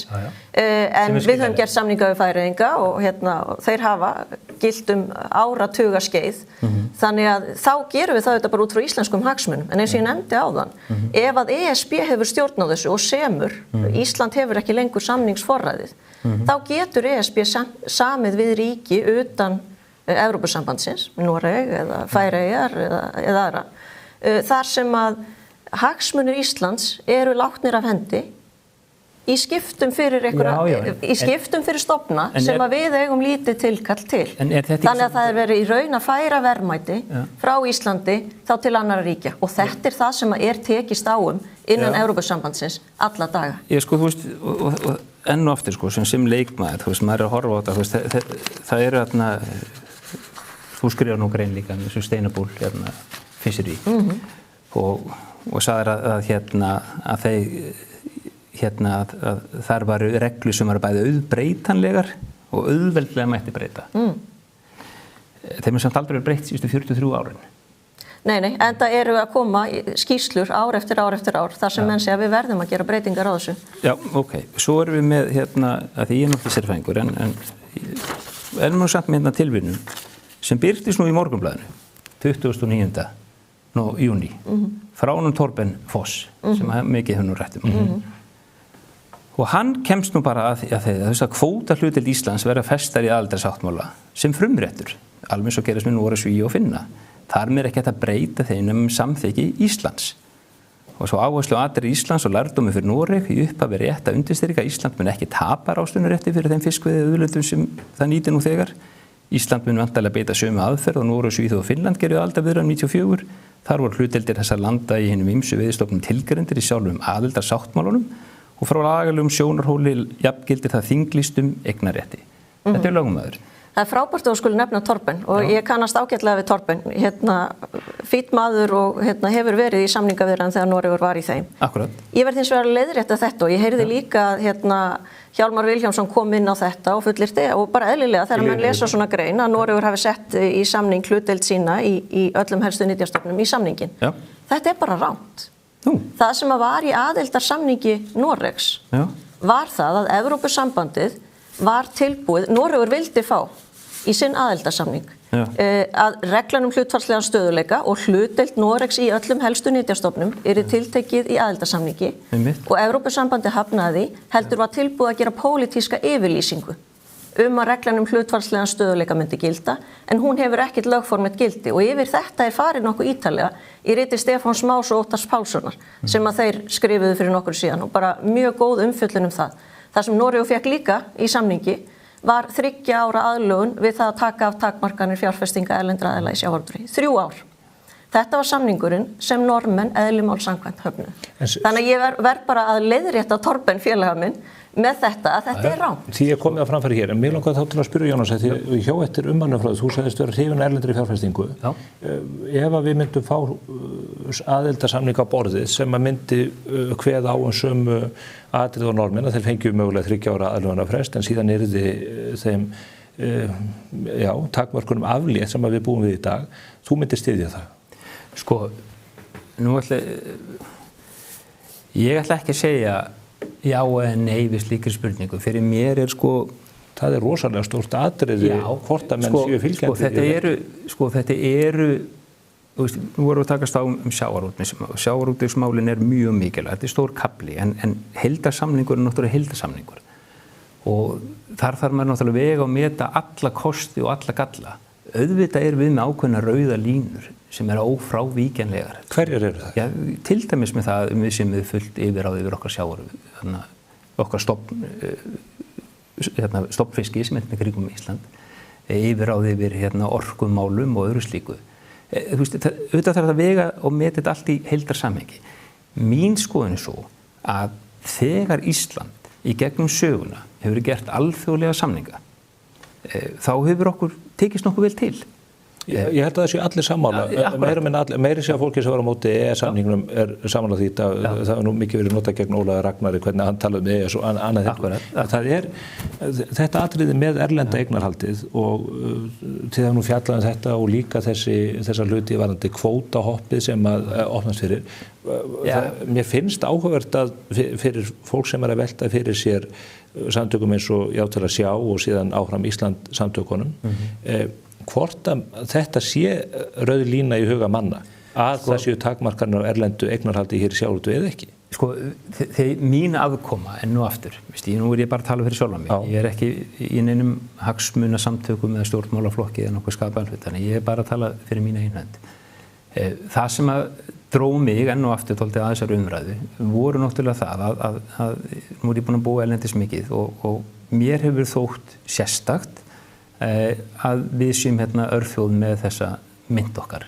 Mér finnst hún hafa kostað okkur og mikið og ég og 5 dætur, þær eru allar á mismunandi aldri, elsta 30 og yngsta 11 og þær eru að koma sér undir fótunum þessar elstu og sumar hafa keypt sér íbúð í Danmörku og aðrar hér og við höfum búin að vera að karpa mikið síðustu árin um vexti og verðbólgu og ég man nú alltaf eftir því ég var nú heima þá eftir hrunið þegar kom út var ekki skýrsla Seðlabanka það hvort 2012 rétt, hvaða möguleika við höfum í stöðunni og þá var náttúrulega að tala um það að besti kosturinn ef við ætlum að fórna krónunni var að ganga í myntsamband við Evrópu og ég er dálítið þar.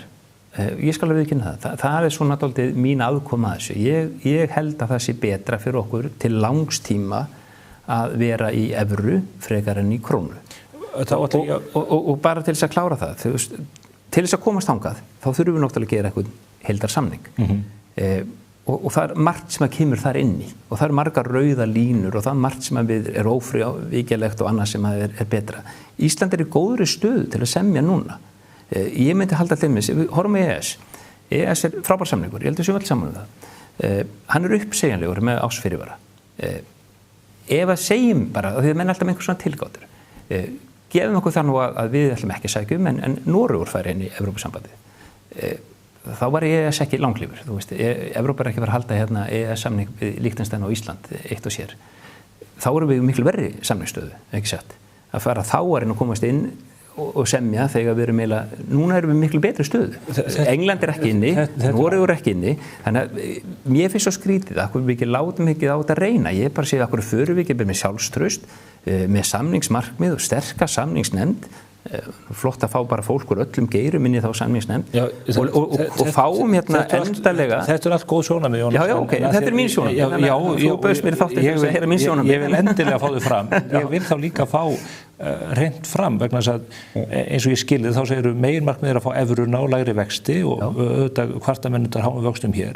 Einhverjum myndu þá segja að það að gefa tilslaganir í sjávarútvegsmálum væri eitthvað sem að væri tilfórnandi í þeim efnum. Ég er ekki að segja það. Nei, þú ert einmitt ekki að segja það. Það sem þú segir að þú ert fylgjandi erlendri fjárfestingu. Þú nefndi það hér áðan.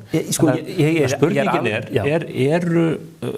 eru þá þú talar kannski ekki verið hönd já til að sjá í því efni en mér finnst forvitnilegt að heyra hvort að þú sért fylgjandi því að við hreinlega með pósitífum hætti afnemum þessar takmarkanir á sjávarútvegi. Sko, nú ég ekki enn og aftur sérfræðingur þessu. Ég hef mitt almenna lífsviðhorf hefur alltaf verið það að ég hef talið frjáls verslun og viðskipti vera af hinu jákvæða og það á bara við alla tegundir. Í sjávarútvegi skilja alveg vel að það eru hérna á Íslandi, við erum byggð upp sem sjávarútvegsþjóð, þetta einu okkar mikilvægastu stóðum og við þurfum að passa og varðveita eins og við höfum gert mjög vel. Ég held að bara hvernig fiskvinnsla á Íslandi hefur þróast í einhverjum árinu bara með alveg frábærum hætti. Auðvitað hefur þetta breyst mikið, menna það ekki langt síðan að unnu 15-20.000 manns í fiskvinnslu og það ekki í dag kannski 4-5.000 manns. Já, 8. Já, allavega, það allavega minnkað, já. Og tækninu fleitt fram og sem bara gott líka, menna, við erum alltaf að finna bara leiði til þess að gera hluturins hagkvæma og vel sem venjulegur Íslendingur sem ekki með hagsmuni sína beint inn í sjávarútveginum, þá náttúrulega vill hann bara sjá sem mesta rentu af þessari grein eins og öllum öðrum greinum. Hann vill hver og einn vill það bara passa upp á það að þessi auðlindir, hvort sem að það í útflutningi og orku í gegnum álverinni eða í gegnum fiskvinnsluna eitthvað annað, í gegnum ferðaðinaður, að þetta sé allt gert með þeim hætti að það myndi einhvern auð, eitthvað sem að leggst þá inn í þjóðarbúið sem að deilist út á alla. Þannig við viljum bara gera það sem bestum hætti. Ég ekki að segja og ég ætla ekki að láta þið kvóta það eftir mér að já við höfum bara opnað fyrir, þú veist, ég vil auðvitað skoða þetta og ég myndi hlusta á fólk eins og Heiðrún til þess að leiðbeina mér í því með hvað hætti þetta gert og hvort að 25% sé nóg eða 30, 50, 49, hvernig sem þetta gert, skilur. Ég veit það ekki.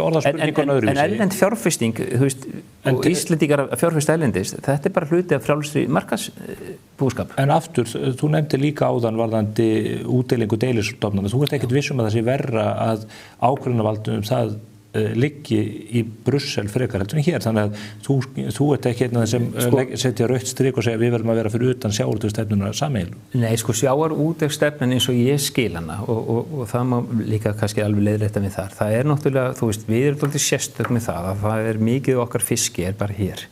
Þegar þú fer í Miðjarðarhafsríkin til dæmis að þá þetta allt einn deilistofn og þetta mörg ríki sem að þarna koma að. Auðvitað þarf að vera einhver sameiginleg sjávarútvegsstefna því ef hvert og eitt ríki myndi bara úthluta sína kvóta þá myndi þetta náttúrulega allt fara í vitleysu, ekki satt. Þannig að þetta bara mjög skiljalegt að þarna sé menn að passa upp á heildarkvótan og passa útdeilingin og úthlutunin sé gerð skynsamlega.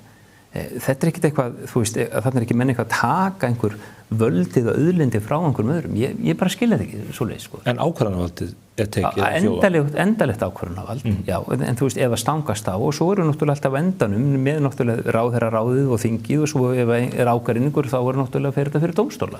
Jónas nefnir sérlausnir ýmiss konar sem varða til dæmis efnahagsleg tengsl, kröfur nánast þjóðerni eða hvar menn eru búsettir, skipstjórar og annað. Getur samtökin sem þú ferð fyrir ekki komið inn í samningaviðræður við Evrópusambandið eftir 29. ágúst og með kröfugerðir af þessu tagi og þannig girt fyrir helstu vankantana sem þið sjáið á heildarstefnunni? Ef að það á að virka meginreglan það að það sé frjálst flæði fjármagns, þá getur ekki takmarka fjárfestingar í sjávarútvegi eða öðrum atvinnugreinum. Menn hafa reynt að setja upp ýmiss konar girðingar og þær hafa ekki haldið, þó svo að sé verið að vísa til eldri mála, faktor teimmáli svokallað í Bretlandi, þar sem var einmitt verið að reyna að tengja hinn efnahagslegu tengsl við Bretland. Við sjáum það bara að það eru viðskipti að eiga sér stað á milli ríkja innan Evrópusambandsins í sjávarútvegi hvern einasta dag og við sjáum það bara hvaða ríki eru að veiða, hvaða veiði heimildir hvert ríki hefur og hvert hafsvæði þeir og það er bara alls ekkit samræmi þarna á milli og það er það sem Írar eru að kvart yfir, það er það sem Bretar voru brjálaðir yfir. Svona virkar þetta þegar þú ert með opið fyrir erlenda fjárfestingu í sjávarútvegi þessara ríkja. Þannig að þjóðirnar sem að telja sig eiga auðlindina, þær eru ósáttar vegna þess að arðsemin af auðlindinni er ekki að nýtast þeirri þjóð. Það er ástæðan fyrir því að það kom grænbók 2001 þar sem að tala að breyta reglum hlutfallslega stöðugleika. Það kom grænbók 2009 þar sem að tala að breyta reglum hlutfallslega stöðugleika. 2019 aftur skýrsla þar sem að sagt það knýjandi þörf fyrir að breyta reglum hlutfallslega stöðugleika því hún er ekki að skila því markmið sem að var stefnt. Það er ósanngirni í henni, ýmist of eða van til ríkja. Þannig að við sjáum alveg fyrir okkur að þetta muni taka breytingum og við veitum ekkert hvernig breytingu þær muni taka. En það er þá breyting sem er þá bara samþykki aukins meirihluta í ráðherraráði Evrópusambandsins og við höfum lítið það að segja að við erum innan Evrópusambandsins. Þannig að við getum ekki, ef við segjum í eina röndina að við ætlum að halda fullum yfirráðum yfir auðlindin okkar, þá getum við ekki treyst á reglunum hlutfallslegan stöðugleika. Það er afsal á yfirráðum yfir auðlindin. Þannig að ykkar afstæði skýr með það að það verður að standa utan stefnunar sem slíkrar. Það er einar varanlega lausnin að standa utan sameiginlegu sjávarútvegsstefnunar. Og ég veit að það er oft verið að nefna ýmsar sérlausnir sem ýmsar þjóðir hafa fengið. Og þær eru fjölmargar, það er margt að semja. Það má alveg taka undir það. En í grunninn er samið það að þú aðlagir þig að stefnu og reglum sambandsins á einhverjum ákveðnum tíma. Og Evrópusambandið segir það trekk í trekk. Og bara, ég ætla ekki að verða of lögfræðileg Evrópusambandsréttin. En sko 49. greinin í sáttmála Evrópusambandsins, hún felur í raun tvennt í sér. Hún felur í sér, og þetta er ítrekað sagt af hálfu Evrópusambandsins, hún felur ekki í sér à la carte membership, eða það að þú getur valið af einhverju matseli aðildína, tekið sumt og hafnað öðru, og í öðru lagi felur hún í sér jafnræði. Jafnræði þeirra sem er í sambandinu og þeirra sem eru að ganga inn í sambandið. Þetta var til dæmis ítrekað, oft sinns ítrekað af hálfu Evrópusambandsins, og þetta var síðast ítrekað þegar Serbía var samþykkt sem umsóknaríki. Þá sagði ráðherraráðið að það séu engar varanlegar undanþágur eins og voru í Bretlandi, Írlandi, Danmörku hér í árdaga Evrópusambandsins. Það eru engar slíkar undanþágur í boði fyrir ný aðildaríki. En við vitum alveg að það eru svona sérlausnir sem við getum kallað svo. Það er heimskautalandbúnaður Finnlands og Svíþjóðar. Það er Malta með eitthvað smábátaútgerð. Það er Kanaríeyjar með smábátaútgerð. Bæði Malta og Kanaríeyjar eru innan sameiginlegu sjávarútvegsstefnunnar en hafa fengið ákveðið svæði, lítið svæði fyrir svona smábátaveiðar. Oftast eru þessar sérlausnir vegna þess að þessi tiltekna atvinnugrein er í veikri stöðu. Þetta er ekki bara það að þú fáir að halda einhverju tilteknu svæði, heldur það að hlutaðeigandi ríki fá að veita auknum styrkjum, fjárstyrkjum til þessara veiða, til dæmis, eða til landbúnaðarins. Aldrei hefur það gerst að einn stærsta atvinnugrein umsóknaríkis fá að standa utan Evrópusambandsins. Það hefur aldrei gerst og þetta enginn hefur fengið varanlega undan þá frá sameiginlegu sjávarútvegsstefnu. En það sem aldrei hefur gerst getur gerst aftur eins og maður sagði, kemur þetta í ljós nema menn láta þetta reyna? Hvað ef Evrópusambandið segir einfaldlega, bara verð svo góð? þið haldið ykkar sjávarútvegi bara hér fyrir utan. Já, þá erum við bara að loka augunum fyrir ESB-rétti. Já, sko, það nú Sáttmálar Evrópusambandsins, bara leyfa þetta ekki. Já, men sko, þú veist, ég ætla að breyta reglu eins og þú veist að tala hérna, þú veist að þá þetta ekki bara ráðið sem að breyta því, sko. Þú veist, þetta kemur framkvæmdastjórnin sem fyrst, svo þarf Evrópuþingið samþykkja, svo þarf aukin meirihluti í ráðinu og ef að sé ádeilur þá fer það fyrir dómstólinn. Þú veist, þetta alveg ferli sem þetta allt fer. Mér finnst bara svo sérstakt, sko, þegar þú ert að semja sammenning fyrirtækið, þú veist, það kannski mín sérsvið. Ég ekki sérfræðingur í fiski, þú veist, þótt að ég var nú, afi minn átti trillu á Húsavík þegar ég var lítill og fór þar alltaf sumrin og voru sjóstöðingar sem var alveg frábært. Þú með dag á sjó, eins og maður sagði. Já, ég fór ég á hugbúnaðarfyrirtæki í dag sem einmitt að selja sérstaklega sníðu fyrir sjávarútveginn. Og það frábært að fara erlendis og selja hugbúnað sem fjallar stýringu á sjávarafurðum vegna þess að fólk horfir upp til Íslands. Og við erum búin að innleiða þetta í flestum útgerðarfélögum á Íslandi og erum núna að innleiða þetta í útgerðarfélögum. Þetta önnur umræða. Já, ég bara segja, þú veist, mér finnst bara stundum að eins og við séum að gera lítið úr okkur. Við höfum samið frábærlega hingað til. Þú ert með Evrópu þar sem að hvert ríkið að fætið öðru að koma inn. Öllum hefur vegnað betur, hefur enginn vegnað verr með því að fara þarna inn. Af hverju ætti þetta að vera allt svona miklu verra fyrir okkur, þú veist, þetta skil ég ekki. Ég skil ekki af hverju krónan á að vera svona betra fyrir okkur þegar hún ekki fyrir nokkurn annan mann og ég skil ekki af hverju að minn gamli flokkur, Sjálfstæðisflokkurinn, bara svona harður andsnúr því að við förum bara og ræðum þessi mál og fáum einhverja niðurstöðu. Það sem við erum að reyna að leiða fram í samtalinu á vettvangi Morgunblaðsins hvað mögulegt og hvað ekki. Já. Og eitt af því sem við erum að reyna að fá botn í hvort að menn séu reiðubúnir til þess að gefa eftir þessa kröfu hinn fullu yfirráð og að Ísland standi þá utan sameiginlegu sjávarútvegsstefnunnar. Ég nefndi það hér í inngangi að þættinum að það liggur fyrir að hver og ein þessara 27 þjóða sem á aðild að Evrópusambandinu nú þegar hefur neitunarvald þessi atriði þegar að því kemur að semja við Ísland. Hollenska þingið hefur nú þegar kveðið mjög afdráttarlaust, eða meira afdráttarlaust en maður sér oftast í þingum, 146 atkvæði 150, það að við munum ekki fá þessa sérlaust. En hollendingar, sko, þetta enn og aftur, sko, við getum byrjað alltaf á þessari umræðu sem mér þykir líka alltaf vond, þú veist, að því enn og aftur. Ég myndi gjarnan vilja taka alla þessa umræðu þegar við værum komin miklu lengra í samningaviðræðum. Auðvitað getum við cherry pickað og það sem gerast alltaf mikið í dag. Maður alltaf að finna eitthvað, þú veist, hérna eitt dæmi, hérna montanum, hérna annað dæmi. Að því ég horfði nú þáttur hérna sem ást með Ásdísi og Degi að þú varst að ræða til dæmis Finnland og sagðir bara að þeir bara gerðu í brók og hlupu bara beint í fangi og NATO. Mér finnst þetta til dæmis ekki góð orðræða. Við innrás Rússa í Úkraínu fór allt á taugum í Finnlandi. Það var það sem var bent á. Sko, ég á og rek fyrirtæki í Finnlandi.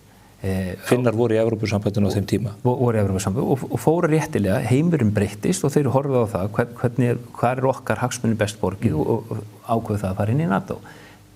Mér finnst þetta ekki sko rétt lýsinga eins og þetta ef maður gert þetta einhvern veginn sko hérna með einhverjum, þú veist, gerði brókina eins og þú orðar það sko. Þetta var bara sjálfstæð ákvörðun. Þeir fóru í algjör óðagoti inn í NATO. Af hverju séu óðagoti? Að þið gerðu það? Ég get bara sýnt þér hérna ferlið gagvart NATO og í Mons og í Brussel. Þetta allt önnur umræða. Það sem ég að reyna að átta mig á og ég held að almenningur eigi rétt á að vita munu menn farin í þessar samningaviðræður. Þú segir það eru rauðstrik, það eru strik sem menn fara ekki yfir. En við fáum ekki svör það. Hvar eru þessi strik? Ég náttúrulega ekki að tala fyrir hönd stjórnvalda.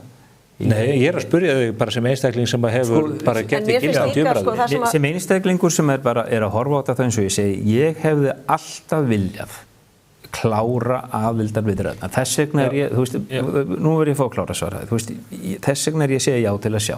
Mér langar að fá að við klárum þetta vegna sem við fengum ekki leyfi til þess að klára þetta hérna síðast.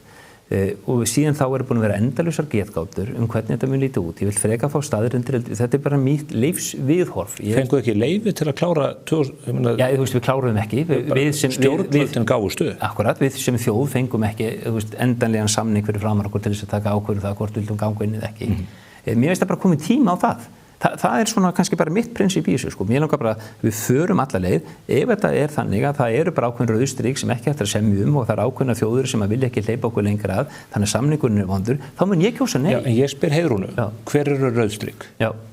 Og við erum að spyrja stjórnvöldin og þá sem að líka vilja fara hver er rauðstrikin í ykkar huga? Já. Og ég fæ ekki svarið því.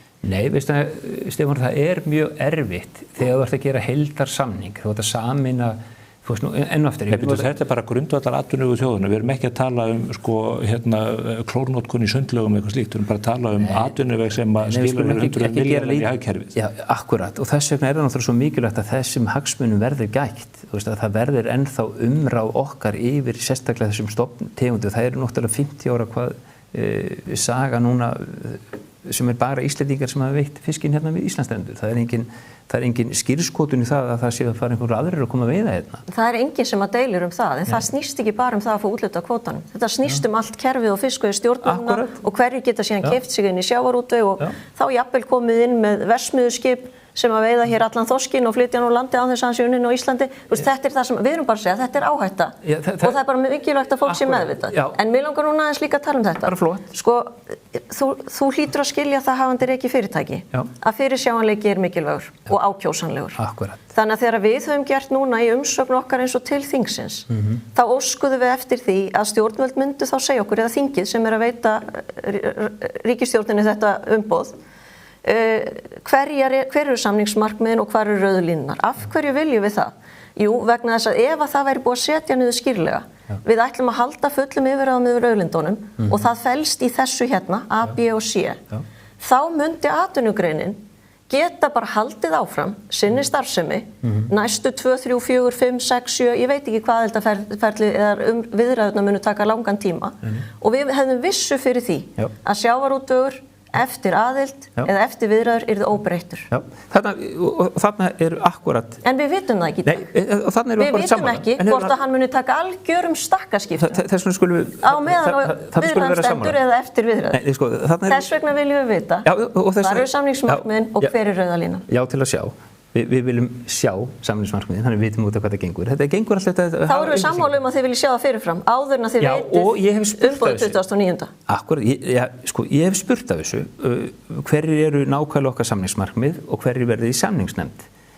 Mér hefur verið tjáð að það eru náttúrulega í þingsályktinu varðandi þessu kosningar var náttúrulega stikla á stóru með samningsmarkmiði, svo sem ég sagt að vil ekki gefa það allt saman upp að því það vandi ekki alveg sammála því, en mér skilst allavega að þetta mun verða birt af stjórnvöldum fyrir kosningar og mér hefur líka verið tjáð að það jafnvel að fara að kynna til hvernig þessi samningsnefnd verður.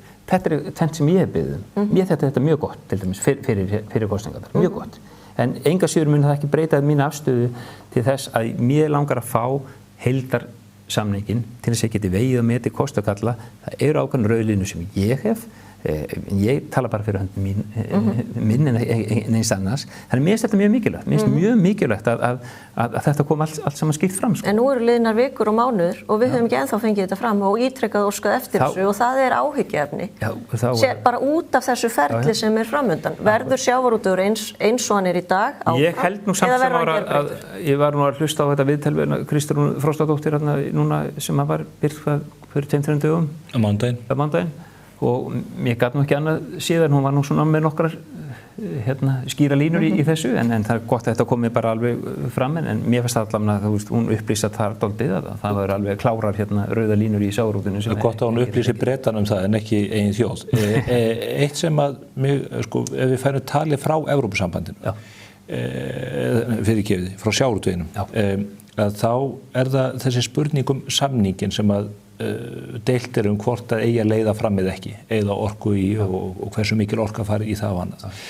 Hvað það sem að já til að sjá hreyfingin telur að komi fram í þeim samningi? Því að þegar við skoðum til dæmis að þetta samningi við Króata og aðra, að þá ekki verið að taka á þeim 500 síðum á stórum atriðum sem að menn hafa gert að miklu umtalsefni, til dæmis þróun verðlags í landinu eða þróun vaxta. Þetta eru hlutir sem að Evrópusambandi hefur ekki í hendi sér eða getur, leyfum mér að segja, tvíka til eftir behag þegar að menn ganga til liðs við það. Nei, þú veist, það alltaf sagt líka, sko, þú veist, akkur gerum við þetta ekki bara sjálf, ef markmið það að lækka vexti og lækka verðbólgu, þú veist, og við þurfum að taka til hérna áður við getum gengið inn og þú veist, öll svo umræð hefur aldeilis nú verið hérna á öllum fyrir heldur betur. Og það alveg ljóst að hverju stóri munurinn í því að við sem að sækja versus það að við ætlum að gera þetta sjálf og það jú að þá kemur náttúrulega Evrópski seðlabankinn inn í myndina líka með sinni aðstoð og sinni hlutdeild í því. Við höfum séð öll aðildarríki sem hafa sótt að leið og þau eru komin inn í þennan samningsferli þá hefur þetta vaxtalækkunarferli byrjað. Sko, ég kem að utan þegar ég heim, mér finnst að þetta sé einn af mörgum möguleikum sem okkur býðst og mér langar bara að skoða þennan möguleika til enda. Það eru til aðri möguleikar, það hefur eins og ég ekki hrifin af því að fara eitthvað að tengja okkur, pekka okkur við kanadadollar eða dollar eitthvað svona, ég ekki þar, en sumir telja það sem skilja. En heldur að við munum, það spurningin vegna þess að fólk segir, ég vil bara sjá samningin og í þeirri umræðu umræðan mjög ríkulega tengd vaxtakjörum og öll líku. Akkurat. Það verður ekkert í samningum það, það ekki? Nei, það samt sko, það að við verum að ganga í Evrópusambandið, ef við segjum já við því og hefjum aðildar viðræður, þá erum við náttúrulega hverju munur EES og ESB, það aðalega tollasambandið og myntsambandið, ekki satt. Þannig að ef við erum að leiðin inn í myntsambandið, þá hefst ákveðið ferli. Það ferli hefur sýnt sig hinga til og ég gef mér bara það að Ísland sé ekkert öðru sín öllum lönd að þá hefur það leitt til vaxtalækkunar ferli. Þannig að þú ert að segja að vextir muni taka lækka á Íslandi í kjölfarið þess að Íslendingar segja já í ágúst? Ekki í ágúst, ég ætla ekki að fullyrða það. Ef við segjum já í ágúst, þá muni hefjast hvort sem að það eftir hálft ári eða eitt? Reynslan hefur sýnt það. Reynslan hefur sýnt það. En að því ég veit að þú ert mjög snjall spyrjandi og ef þú fær mig til þess að segja eitthvað sem þú getur ágað mig á setna þá ég að passa mig að gera það ekki en þú veist, ég get ekki lofað einu og þarna komum við aftur kannski bara að frum spurningunum. Mér finnst allt of mikið báðu megin, klárlega nei megin og já megin að menn sé með allt stórar fullyrðingar. En þá ætla ég að fá að spyrja aftur. Þú ert sammála mér í því að þegar Íslendingar munu fá samningin í hendur, hinn eiginlega samning, þá munu menn ekki geta flett upp á kafla 4.2 og átta sig á því hvernig verðlag muni þróast í Íslandi. Auðvitað ekki. Það ekki hluti af... Nei, sjálfsögðu ekki. Sjálfsögðu. Hvað viljið þið sjá eða hvað myndir þú vilja sjá í svona samningi ef að þjóðin fer gegn því sem að þú í grunni vilt 29. ágúst? Hvað heldur að þú munir sjá í svona samningi? Mér þætti ekkit ólíklegt að þetta yrði svipað eins og með Noreg og það yrðu einhverjar óljósar yfirlýsingar að við myndum fá hlutdeild í samræmi við reglur hlutfallslegan stöðuleika, að við fengjum einhvern aðlögunar tíma því að taka í burtu takmarkanir á fjárfestingu í sjávarútvegi, bara af sambærilegum nótum og önnur ríki hafa fengið. Út á það ganga aðildarviðræður, það verður að tryggja jafnræði þeirra sem að koma inn í Evrópusambandið. Þannig að mér finnst við verða að koma umræðina aðeins á þann stað hvað er raunhæft vegna þess að það er bara mjög tímafrekt og kostnaðarsamt að ætla að fara í aðildarviðræðurnar. Þannig að við verðum líka að vera raunsæ hvað er gerlegt. Og síðan auðvitað myndum að vilja sjá og nú er Jónas svo sem búin að upplýsa það, kannski fáum við að sjá það. Hver samningsmarkmiðin verða og hvað rauða línan mun liggja, hvað sjávarútveg snertir. Nú ef að það er þannig að það er algjörlega greift í stein að Íslendingar ætli sér að halda fullum yfirráðum yfir auðlindum sínum hverju nafni sem þær nefnast og ætli sér að halda takmörkunum hvað sjávarútveg snertir og fjárfestingum þar. Nú þá bara halda menn áfram með viðræður og lífið gengur sinn vanagang. En þið telja að það sé mjög kostnaðarsamt að fara af stað þessi vegferð? Því að það er eitt af því sem að sagt er af hreyfingunni játtur að sjá að það kosti ekki neitt að hafi miklu meiri afleiðingar í raun. Sko ef maður les bara... Það er ekki sagt það, Stefán. Það er nú ekki rétt við þér. Sko ef maður les Evrópufræðin aðildarviðræður, þá er ekkert til sem heitir flýtimeðferð. Það var nú svo sem byrjaði að flagga flýtimeðferð þegar að Úkraína sækir aðild. Og það er nú svo sannarlega land sem á undir högg að sækja, hvað lýðræði og frelsi varðar. Þannig að maður hélt kannski að það myndi ganga tiltölulega fljótt fyrir sig en með einhverju kannski já, að miklum aðlögunar tíma þar sem að ríki þyrfti langa tíma til að aðlaga sig að regluverki Evrópusambandsins. En EES-samningurinn gerir það kannski að verkum að við erum sneggri til að því að við erum að hluta til í stóru leyti í mjög nánu samstarfi við Evrópusambandinu þegar. Já, það getur gert það, en ég meina þetta tók sinn tíma síðast og þetta ferli hvað öll ríki varðar sem hafa gengið inn í Evrópusambandið tekur kannski í styrsta lagi 5 ár, 6 ár. En sko í hlutana samhengi þá 5-6 ár náttúrulega bara ekki neitt sko. Þú veist að það er þar sem ég líka dálítið stattur í dag sko. Þú veist við Íslendingar erum rosalega góð í að bregðast við erum að redda hlutum, við erum alveg snillingar í því þegar eitthvað gerist að bjarga því. Það er svona í okkar DNA. Hins vegar hefur mér alltaf oft þótt að við séum ekki eins góð í langtíma strategíu. Það er svona ekki alveg okkar. Þannig að núna erum við alltaf að tala sko langtíma strategíu og þá fellum við alltaf í það, hvað mun þetta kosta akkurat í dag? Já, hvað mun við fá út úr þessu? Hver verður með þetta sköpunin í kjölfarið? Sú umræðu myndi ég gætna vilja taka miklum frekar, heldur en að vera alltaf ræða bara nákvæmlega hvernig þetta er í dag, hvernig statt á Írlandi í dag, menn hvernig var Ísland fyrir 50 árum? Það er alltaf öðruvísi heldur en var þegar ég ólst upp, þegar dóttir mín ólst upp, þegar yngsta ræðalast upp, eftir 20 árum verður þetta alltaf öðruvísi. Ég held að við séum alveg á sömu sko. Gervigreind og róbótar og þú veist, allt mun breytast. Ísland hefur breyst, ég var að horfa á þetta núna, það eru hvað 70.000 útlendingar sem búa á Íslandi í dag, það eru 50.000 Íslendingar sem búa erlendis. Heimurinn er allur á hreyfingu og breytingum. Við þurfum aðeins að stoppa núna og segja bara, hvað er okkur best langtíma litið? Og þetta er einn möguleikin. Ég er ekki að segja og ég er ekki að reyna að fullyrða það að við eigum að ganga í Evrópusambandið. Ég er ekki að segja það. Ég er bara að segja það, mér langar að fullreyna þetta, sjá þetta hvað það gengur og meta síðan kostina hvort að þetta sé nú betra fyrir Ísland langtíma litið eða ekki. Ég held að þarna séum við Jónas sammála að við verðum að hugsa þetta til langstíma og það er líka það sem ég hef aðeins, maður hefur ágjör af í umræðinni, að ég er sammálaður, við erum svolítið quick fix fólk en Íslendingar, að það er bara svona, ef við bara komumst inn í það að við fáum úthluttakvótanum sem við eigum í dag, þá nægir það okkur, bara, þá er þetta bara, það er einhver sigur fyrir okkur, en það er afsal á yfirráðum yfir auðlind og þá erum við að taka kynslóðum framtíðar, þannig að þetta verður að vera greift í stein. Þetta verður að vera algjörlega kýrskýrt hvað við erum að fara fram á. Rétt í lokin, Jónas, að því ég veit að þú hefur búið að starfað í Bandaríkjunum og Evrópu. Hefur engar áhyggjur af því hvernig hlutirnir eru að þróast í Evrópu, til dæmis í gervigreinda kapphlaupinu en líka út frá hlutum sem eins og Guðmundur Fertram og meira að segja Björn Sóeka hefur rætt út frá heilbrigðismálum.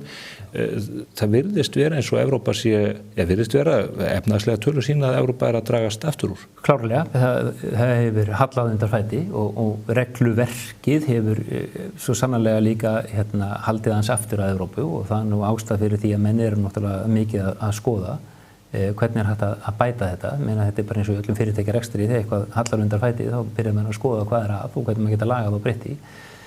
Bandaríkin er alveg ekkert betur stödd, skuldarhlutfall Bandaríkina er meira heldur en Frakklandi sem er nú aftur svo vitni þig, þú sagðist að vera átni gjaldþrota. Þannig að það eru ýmsar áskoranir sem eiga sér stað.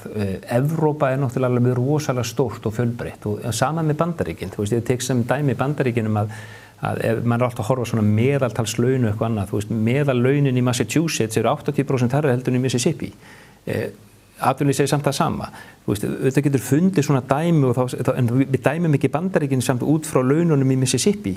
Þú veist, ekki frekar með dæmum út frá atvinnulífi akkurat á Spánu í dag. Mississippi er fátækastaríki Bandaríkjanna, þeir eru þó ríkar en Bretar. Já, nú veit ég ekki, takk fyrir upplýsum með það. En eins og segja, sko, þú veist, þetta Bandaríkin er stórt, Evrópa er stórt. Við eigum mest sameiginlegt með Evrópu.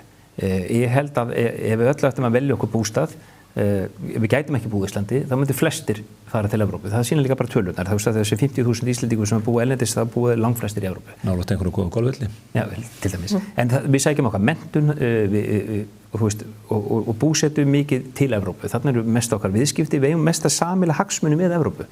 Þannig að mér finnst mjög skrítið að segja af hverju viljum við ekki ganga til liðs við frjáls lýðræðisleg ríkjasamband sem þó er að dragast aftur og þú viðurkennir það. Þeir eru að dragast aftur úr en þú veist eins og segi lífið, það er aldrei línan er aldrei svona. Þú veist það er í öllu með þess að hjónaböndum, þú tekur upp og niðursveiflur. En þótt þú setja í niðursveiflu núna þá kemst ekki strax upp. Og kannski ferðu bara að horfa hvað er að og hvernig getum við lagað það til þess að komast aftur á beinubrautina. Þannig að þú veist, og þá er líka spurningin út frá samningasjónarmiði, gott að semja núna? Það geti verið. Það þarf allavega mjög öflugan kaupmála með það sem að Heiðrún heldur. Já, svo sannarlega. Þakka ykkur báðum fyrir komin og takk fyrir efnislega góða og yfirvegað umræðu. Takk fyrir. Takk. Við erum komin á endapunkt í þessum ágæta þætti okkar þennan föstudaginn. Nú verslunarmannahelgin framundan, þjóðhátíð í Vestmannaeyjum og reyndar bæjarhátíðir út land allt. Við óskum ykkur góðra ferðar til ágætu landur okkar sem að verða á farasvæti. Þið sem ætla að halda ykkur heima, njótið sömuleiðis þessar góðu helgar og vonandi blíðviðris land allt. Sjáumst heil.